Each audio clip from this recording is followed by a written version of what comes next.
มันท่าลงไปแล้วน้องฝนตกมันนี่ค่ะบ้านเนี่ยเจ้าบ่ได้เมื่อบ่เดี๋ยวนี้เมื่อบ่มีได้เฮ็ดอีกติแม่เมื่อมีได้เฮ็ดแล้วคิดสิเมื่ออยู่บ่คนคิดจะก็ว่าอย่างเมื่ออยู่แต่ว่ารถกับผัดบ่มีว่าสิให้เขาออกมาส่งอยู่ปากทางอยู่ร้อยสองกับบ่มีรถออกไป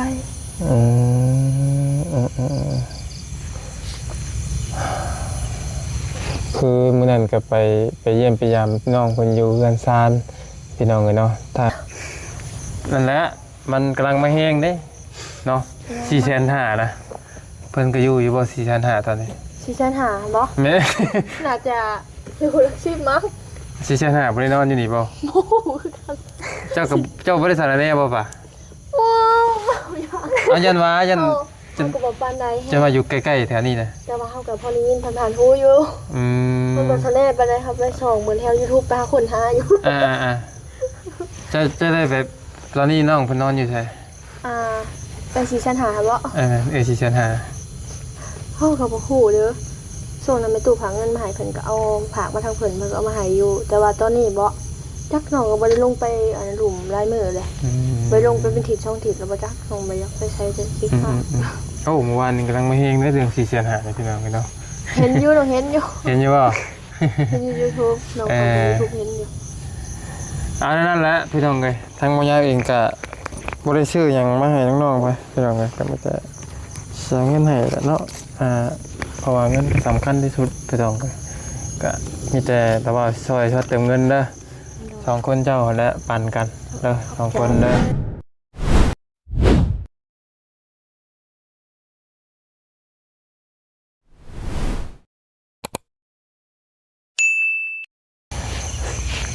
สบายดีพี่น้องเบิดกุศลทุกคนเปิดบรรยากาศมากะพอดีทั้งมอยาเองกะมาอยู่หมู่บ้านแห่งหนึ่งพี่น้องกันเนาะซึ่งเคสนี่กะพี่น้องก็คือสิบ่ฮู้ดีพี่น้องเลยกะเป็นอีกบ้านเรือนซ่านหลังหนึ่งที่มีชื่อเสียงเนาะแล้วก็มีส่วนร่วมในการถ่ายคลิปในการถ่ายทำซอยแต่ก่อนตะกี้พี่น้องเลยเนาะซึ่งก็เป็นไปบ่ได้พี่น้องเลยเป็นทั้งทั้งเรือนซ่านน้องปูปลาเนาะแต่ว่าทั้งเอ่ยเพ่นเนาะแต่ว่าเป็นอย่างมายาวคือได้มาโพเพื่อนน้องเพิ่นพี่น้องเลยเพราะว่ากะบ่แม่นสิเข้า2 ปีแล้วบ่เนาะตั้งแต่เกิดเรื่องตะกี้แต่ก็บ่ได้มาเยี่ยมมายามน้องเพิ่นเลยพี่น้องเนาะแล้วก็พอดีพี่น้องเลยมันก็มาตอนมืดๆแน่ก็พอดีบ่ยาวมาหาทางน้องกิ๊บพี่น้องเลยน้องที่พายกระเป๋าแซกเพิ่นนั่นแหละเนาะแล้วก็มีคนติดต่อมาถามหลายเรื่องเวียกเรื่องงานน้องพี่น้องเลยเนาะก็คือเมื่อนั้นรู้สึกว่าถามน้องคนว่าอยู่กับน้องมวยแล้วบัดนี้คือมาโพอยู่กับน้องลูกป่าพี่น้องเลยเนาะผมเป็นอะไรมาไหนๆคือเลยมานอนคือโพอยู่พุ่นโพอยู่พี่พี่น้องเลยเนาะมันยากมันซาอะไรก็ดึงมานอนอยู่บ้านทุกเป็นยังบ้านนี่นะโพนักเก่งปุ๊พี่น้องเลยเนาะคำไม่เล็กน้อยพี่น้องผู้ดีมาหาแต่ทางน้องขายกอยพุ่นละพี่น้องเลยมากระเกิบเฮียพี่น้องเลยเฮียนี่มันเป็นว่าเฮียแบบไรเลยพี่น้องเลยคือวันยาวนั่งอยู่ในรถแหละเอาขาแล้วย้อนลงกันว่ารถอันนึงก็ได้มันห่อนก็ได้ถอดลงปัดขึ้นรถอัดประตูตึ๊บไปเลยพี่น้องเลยเนาะเอากะว่าโดนนั้นพอสมควรที่เฮาบ่ได้มาเนาะพี่น้องเลยเอาพี่น้องเลยเนาะพอดีมาหาน้องในมื้อนี้กะมาเห็นอยู่พี่บัดนี้พี่น้องเลยเนาะสำหรับเคสน้องลูกปลาก็ถือว่าเป็นเคสในตำนานพี่น้องเลยเห็นตั้งแต่หัวสมัครแข้งพี่น้องลูกปลากันเนาะลูกปลาหรือปูปลาปูปลาเนาะโอเคสบายดีทางน้องกิ๊บพี่น้องเลยเนาะพอมาเจอกันที่รอบนี้ก็มีคนติดต่อหาหมอยาวหลายนะตอนนั้นก็ทางแฟนเพจถามมาน้องแจ้งบ่ครับกะบ่แจ้งปานใดเอาทั้งก็ได้กะมีหลายบ่มันมีขาตั้งอีกคนนึงอยู่มี FC ให้ความสนใจหลายอยู่พี่น้องเอ้ยตอนที่พ่อยาวไปเห็นน้องเพิ่นอยู่บ้านนั่นแหละเนาะก็มีหลายรูปแบบเนาะแบบอยากเอาไปเฮ็ดเวียกนำแน่อยู่สวรรค์นี่ก็มีได้ติดต่อมาหาพ่อยาวตอนนั้นแล้วก็มีคือว่าเงินเดือนเท่าไหร่ก็เดี๋ยวเงินเดือนเท่าไหร่ก็เลยคิดก่อนติ๊กตอกเงินเดือน3 ล้านนี่แหละ โอเคว่าเงินเดือน3 ล้านเป็นแม่บ้าน แม่ซีเลื่อนบ่ แต่จักแม่นหยังแล้วต่อไปก็บ่ฮู้นำเพิ่นแล้วตัวนั้นเฮาก็บ่ฮู้แล้วเพิ่นว่าเจ้าได้งานน่ะบ่ ยัง ยังบ่ทันได้ ด้วย ไปบ่เป็นแม่บ้านถ้ามีหมู่ก็เอาหมู่ไปนํก็ได้เราคนหนึงเราอะ หนูยังบ่เคยเป็นแม่บ้าน ยังบ่เคยเป็นแม่บ้าน เลย เคยเป็นแม่ชีเดือนน่ะบ่ โย ยังบ่เคย ยังบ่เคยหยังเลยเนาะ เลย หยอกพี่น้องเลยกะเพิ่นว่ากะบ่ได้แต่นี่ดอกให้มาถามตัวน้องโดยปากตัวเองนะก็ขึ้นอยู่ที่ใจเจ้า แต่ว่าอ้ายน่ะตอบเพิ่นไปว่ายังบ่ฮู้น้ำน้องเพิ่นแต่เราว่าอยู่แถวสวรรค์นี่แหละ อยู่แถวทางลงไปนี่ไทยนี่แถวไทยแถวอันตบนี่แถวเพื่อนเท่านี้แหละเราว่าคำคือมีหมู่กับหมู่ไปนำหมู่กับปูปลานี่แหละไปบ่ เงินเดือน3 ล้าน อยากไปอยู่ อยากไปอยู่สมมตินะแค่สมมติกะเฮาสิว่าบ่ไปปึ๊บก็บ่ได้เนาะ เลย เฮาก็ต้องอยากไปเบิ่งตัวจริงก่อน แม่ สมมตินะ สมมติเขาก็ต้องอย่าไปเบิ่งตัวจริงก่อนว่ามันเป็นจังใดมันเป็นคือเพิ่นเบ้าบ่เนาะพี่น้องเอ้ยแล้วเพิ่นน่ะบ่ได้มีหยังหรอกมีแต่กดเฮือนกดซ่านนั่นแหละประมาณนั้นเพิ่นเว้ากับอ้ายนะแต่ว่าละจังหันก็บ่ฮู้แล้วก็บ่ฮู้แล้ว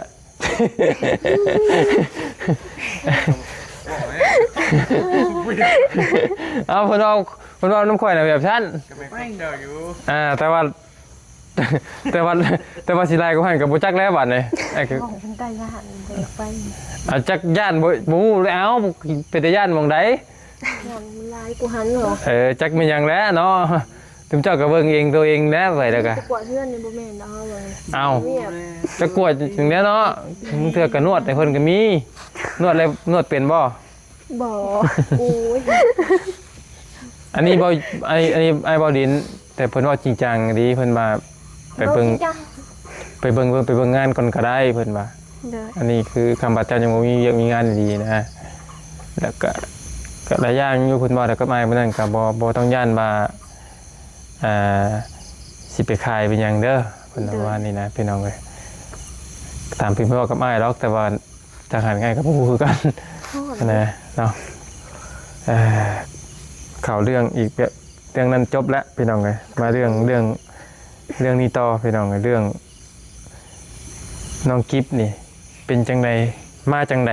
เจ้าคือได้มาอยู่นี่ มาอยู่เป็นหมู่ปลา แล้วก็รู้จักกันกับ น้ น้ อ อง งปลา ลงมาเพื่อน นูปรินเฮือนมวย เฮือน น้อง ม นู วย ปรินนำเด้ หารู้จักกันจักมือแล้ว โอ้ ลายประมาณเฮ้ยกลัว ประมาณเกือบ2 ปี เราเห็นเพิ่นลงแล้วแบบเราเที่ยวลงมาเฮือนแม่มวยหั่นนะเฮาลงปรินน้ำเห็นเพิ่นเว้ากัน อืม ก็ลงปรินเพิ่นบ่อยอยู่เฮือนเดียวกันลงไปปุ่น แล้วตอนนี้เนี่ยเวียกเจ้านี่ยังไม่ได้บ่เนาะ โดยน้ำพันได้ อันที่เจะว่าโรงงานน่ะดิ โรงงาน ที่ว่ารอคนออกอหย่างเงี้ย อ๋อร้านอาหาร เดี๋ยวมันเป็นแบบไหนมาแบบไหน เจ้ายังบ่ทันติดต่อมาร้านอาหารน้ำพันได้บอก ยังบ่ฮู้กำหนดเนาะ โดย แล้วเจ้าเฮ็ดหยังตอนนี้ ก็น้องก็ไปเก็บบางอย่างบางมื้อก็ได้ไปบางมื้อก็บ่ได้ไป เก็บหยังก็ เก็บบางอย่าง หมักยางที่เฮากินนี่บ่หรือว่าหมักยางที่เพิ่นปลูกมันบ่ ยางพารา อ๋อหมากห่าวมันบ่ โดย เพิ่นเก็บเพิ่นจ้างบ่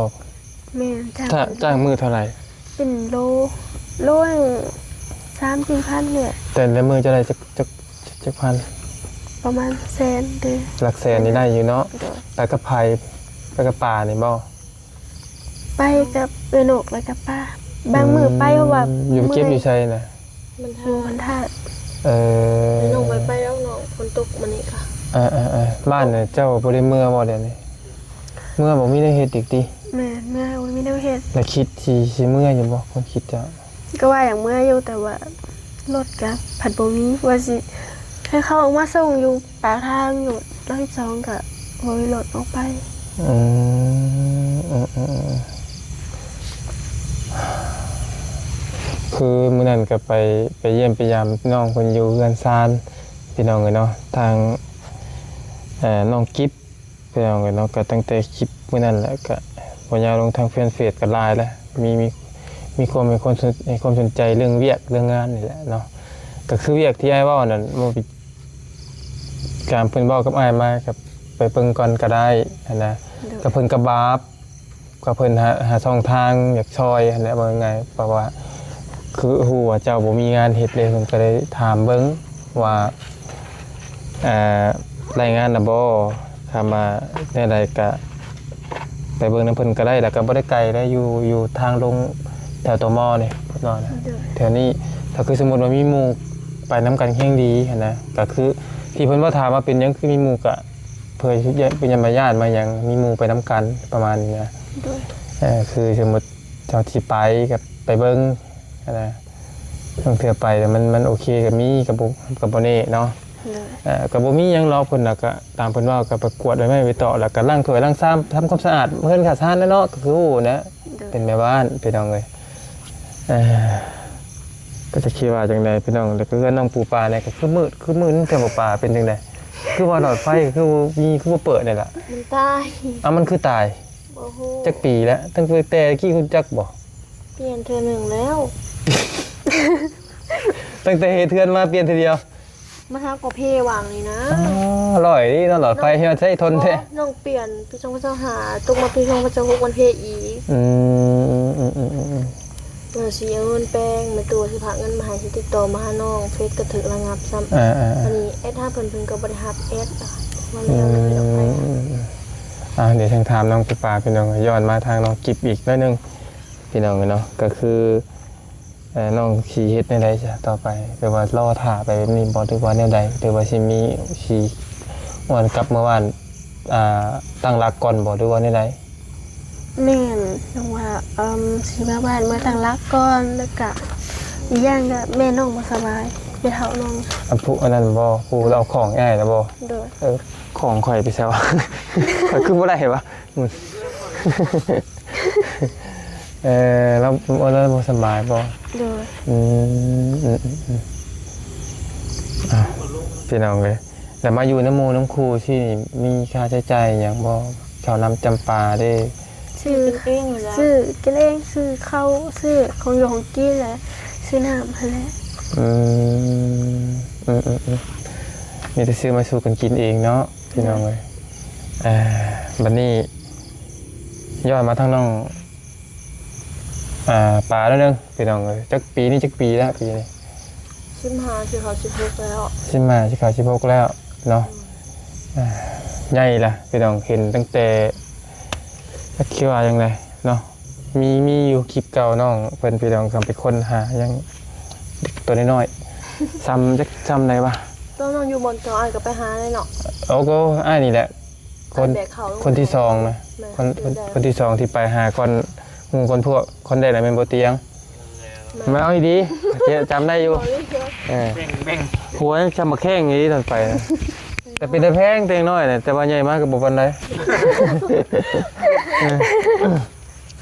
เฮากระบะเฮาจับอยู่ในกระตูบนิดหน่อยพี่น้องเลยแล้วก็ขอสารไปแล้วเจ้าก็จำได้อยู่เนาะแบกเขาลงไปหาเฮาจอดมาหาเจ้าหนึ่งบัดนี้เจ้าอยู่กับไผตอนนี้คนที่หอยมีแต่ทันจิ๊บมาอยู่น้ำก็อยู่กับกิ๊บเหมือนได้ทันจิ๊บเบยมากเหมือนกันอยู่ผู้เดียวคือได้อยู่ผู้เดียวเลยอันเมย์เจ้าได้ไปใช้บอกอะไรจะบอกแม่น้องบอกเพิ่นออกมาอยู่บนเก่าคืนบนแรกบนเก่าก็คือมองไอ้เบกสารลงนะเป็นยังไงคือก็ได้ออกไปบอกอะไรจะบอกน้องว่าอายุพี่มันมีเวียกงานเห็ดเด้พิษกันกับเจ้าบอกได้บอกยังไงเขาท้าแบบพิษกันบอกมันกะมีอยู่ที่มีอยู่หาชิปท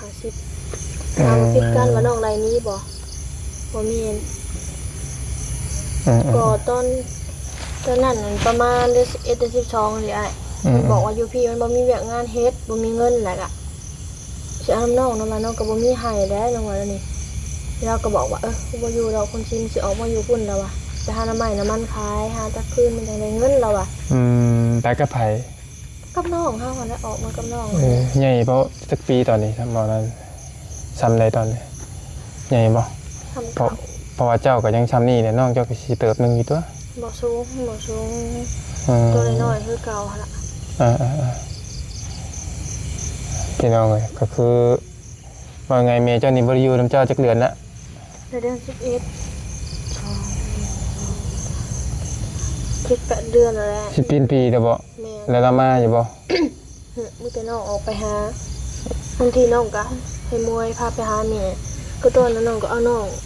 คือเรานี่เราก็บ่ได้มาเยี่ยมเจ้าบ่ บ่ เจ้าก็บ่ได้ไปเยี่ยมเรา ไป เจ้าน่ะไปอยู่ ออกไปหาน้องเขาอยู่ อยู่จักคนอยู่หั่นน่ะ เขาอยู่2คนหั่นแหละ เออ ตอนนั้นเขาก็ออกไปเอาน้องมานอนนํประมาณ2-3คืนนี่แล้วมาเลยก็พอดีแม่ตู้พักเงินให้ส่งนั้นน้องก็ซื้อเครื่องให้น้องกับซื้อเกือบให้แล้วก็มาส่งคืน เราบ่วนน้ำน้องอยู่แล้วตัวไอ้ เพราะว่าบ่ยาวบ่ได้เข้ามานี่ก็ตั้งแต่ว่าเกิดเรื่องตะกี้พุ่นแหละเนาะ 2 ปีไปบ่จักไป ครับ แต่ว่าเห็นอยู่เห็นอยู่ตะกี้ก็เห็นแต่ว่าบ่ได้เข้ามาเฮือนหลังนี้ก็ตั้งแต่เกิดเรื่องพุ่นแหละเป็นน้องแต่ตะกี้พุ่นแหละก็บ่ได้มาเลยเนาะมาในรอบนี้ก็อยู่ผู้อยู่บ่อยู่เข้าบ่แล้วบัดนี้เจ้าเฮ็ดเวียกหยังบัดนี้เจ้าเฮ็ดหยังอยู่พี่บัดนี้อยู่ผู้เดียว เฮ็ดหยังฮะ ใช้ชีวิตแนวใด ห้องบอกช่วงเดือนล้างกันแม่ตู้พาเงินให้วางเดือนในกันแม่ตู้เพิ่นพาให้ซื้ออยู่ซื้อกินเด้ แม่ตู้นี่คือไผ แม่ตู้ผู้อานันแม่ตู้เพิ่นมีเพิ่นอยู่ต่างประเทศพี่พอเหิมเอาเบอร์ติดต่อเอาเฟซเพิ่นให้เนาะแล้วก็ติดต่อลงกับเพิ่นคุมื้อนี้แต่ว่าเพิ่นว่าสิพาเงินมาให้น้องแป้งดอกไผ่แต่เวลาเฟซน้องคืองับเป็นเข้าเฟซบ่ได้มันงับประมาณ180วัน บอกว่าอันเจ้าเนี่ยใช้ชีวิตแบบใดอยู่ผู้เดียว ไม้ให้ เป็น น้องเที่ยว แม่ เวลาบัดนี้น้องก็ติดต่อเพิ่นบ่ได้เลยกะจักได้ต่อไปว่าสิเข้าเรียนอีกอ่ะ เจ้าบ่ แม่เพราะว่าน้องก็ยังเรียนอยู่เด้ขอไปน้องว่าน้องก็สิเรียนอีกเพราะเราจักสิหาทางใดทางติดต่อเพิ่นบ่ฮู้แล้วสิไปเฮ็ดอีหยัง พังมือ บอกวันนี้เนี่ยในการใช้ชีวิตเจ้าอยู่ผู้เดียวมันแบบไรเป็นอยู่ยังไงมันความรู้สึกของเจ้ามันเป็นแบบไร เขาบอกเขาใช่ หมายถึงว่าเจ้าอยู่คนเดียวนี่นะเจ้าเฮ็ดหยังแต่ละมื้อฮะ เจ้าเห็นอย่างอยู่แต่ละมือเจ้ากินจังใดนอนจังใดแบบให้รู้สึกให้ยังแบบนี้ยังว่ามีแบบข้อมีอะไรหรือว่าดีหรือว่าเต้นลงอยู่แต่ละมือแต่ละวันเลย ถ้าถามว่าต้นแม่เป็นแรกๆบอก แบบเงาบ่มีเงาบ่ แล้วน้องก็หายแล้วกลางคืนมาตกกลางคืนแม่นบอก หายได้บ่ ย่านคนพีน้องบ่ย่าน ได้ทานไม่ใช่แหละ คนค่ะอีช่างน้องย่านอดนอนเปิดเพลงก็รับถ้าคู่มือนี่น้องก็บ่ได้ เปิดเพลงนะรับ แม่เอาบ่ให้มันยินเสียงหันเสียงนี่เด้น้องก็ถ้าคู่มือนี่เลยบ่แบบเจ้าก็บ่ได้เข้ามาใกล้แหละมาวนกับน้องเลยคือว่าคือจุอ้ายเฮ็ด ผู้เดียวเหรอว่าจะนอนนะ แม่ โอเก่งเนาะโตกันเนาะ จ้าแล้วบางทีเขาก็เอาหมูมานอนน้ำช่วงนะเขาก็ลงไปนอนน้ำมัวสิกับไปนอนน้ำกิ่งสิเอาหมูมานอนน้ำส่วนนายที่นอนเฮือนตัวเองเหมือนไปนอนเฮือนคนอื่นเลย แนววันแล้วนอน เขา กัน สิ้น เลย อะไรซ้ำกระบอกเขาอยู่บนเก่าเลยเขาแบบเขาบูชึกย่านหมดพี่หมดช้างพย่านเลยขนาด7-8 โมงก็ขึ้นให้ยาวไปซื้อบัตรยำเน็ตเบิดพย่านยังเนาะย่านอย่างเดียวก็คือแบบหมดโจรหมดอะไรแล้วแต่สมอปุ่นจักสิเอาอย่างให้เขาโมมีมาให้ เรื่องมันเศร้าพี่น้องเอาเรามากินนะ โมมี เนาะ เกือบพอย่ากระหายแต่ละกินเลย แม่ไพ่เป็นคนอันซื้อก่อนน้ำไม้ต้นมาปลูกเป็นใหญ่เนาะ คนละไม่บอก แม่ ต้นละแสะเขาจืด บ่เป็นของบ่าวนั่นบ่ บ่วุ่นหรอก บ่เป็นของบ่าวน้องบ่ดีบ่บ่าวยังบ่ดีน้องจ้ะนะ ว่าไงนะ อันน้องชายจ้ะนะบ่าวยังก็ คนไหนจ๊ะ น้องที่เพิ่นบวชนะผ้าเนาะ น้องพา ก่อนทำไมนี่ของบ่ฟ้าได้เออ อ๋อบอกบ่ค่าบอก แม่นตอนแรกนั่นน่ะใจจื้อได้อยู่แม่จะเว้าอยู่ ตำรวจบอก เป็นศึกแล้ว อ๋อ โอ้ คงบ่ผ้าแล้วก็จะมีต้นหมากม่วงมีต้นหมาก เอา ม่ว ได้ ง นี่นะ โอ้เท่ได้เดี๋ยวนี้ค่ะเราเลิกนี่ เราขาแล้ว คาราล่านั่นน่ะคักเท่พี่น้องเนาะก็คือ เดี๋ยวก็ได้กินในบ้านยาวละไม้นะ พอได้แกงกินเนาะมันเป็นหน้ำไม้หยัง ละไม้ในน้อง อืม เขาได้กินอยู่ เจ้าเลี้ยงหยังจ้ะเลี้ยงตัวเองเนาะเลี้ยงตัวเองก็สิบ่กุ้มบ่ ถ้าเลี้ยงตัวเองบอก อืม ก็กุ้มอยู่หั่นแหล้วน้องก็เคยคือว่าตะกี้ขายของน้องออนไลน์บ่ตะกี้เป็นระยะแล้วบ่ เช็ดถือระงับแล้วมัน ยังดีบ่คิดหนักแท้ ถ้าถามบอกคล้ายตอนนั้นก็พอคล้ายได้คล้ายอยู่แบบเฟซน้องถือระงับน้องสั่งติดแต่ปี2023 อืม น้องเที่ยวเขาแล้วบ่เฟซนั่นเขาเรื่อยๆเขาเรื่อยๆเวลาตกมาปี2025เฟซรักน้องถือระงับเรียบร้อยเวลามาต่างเฟซเอกก็ถือระงับอีกน้องคล้ายก็จักอะไรเพราะมันแบบเกินเฟซมันมาหลายคล้ายกับพวกฉันเนี่ย อืม น้องเลยว่ายุคเช่าอีก เช่าแล้วอันพวกขายเครื่องขายของเจ้านี่ เช่าแบบบ่มีเงินถึง ตายเลี้ยงเจ้าของค่ะเนาะกลุ่มเจ้าของก็ดีแล้วนะ แต่น้องว่าคันใบเขาเฮียนก็สาเฮ็ดเวียกแหละ อืม เฮ็ดแบบเก่าเพิ่นแล้วไปขายเสือขายของคือแต่เก่าไปเลย อืม น้องสิ่งหนึงน้องเพิ่นบ่อย่างนี้จากเพื่อนบัดนี้เพิ่นอยู่เพื่อน เจ้ามีรถแต่ว่าป่า มี ไอ้ก็ หาย ไอ้ก็ลืมบ่ได้ไอ้ก็จำบ่ได้ ไอ้ บ่ ก็ ได้ ลืมหมดเลยลืมไปอีกโอ้ยบ่กล้ากินหอดเพื่อนเก่าบ่จ๊ะ อ้าว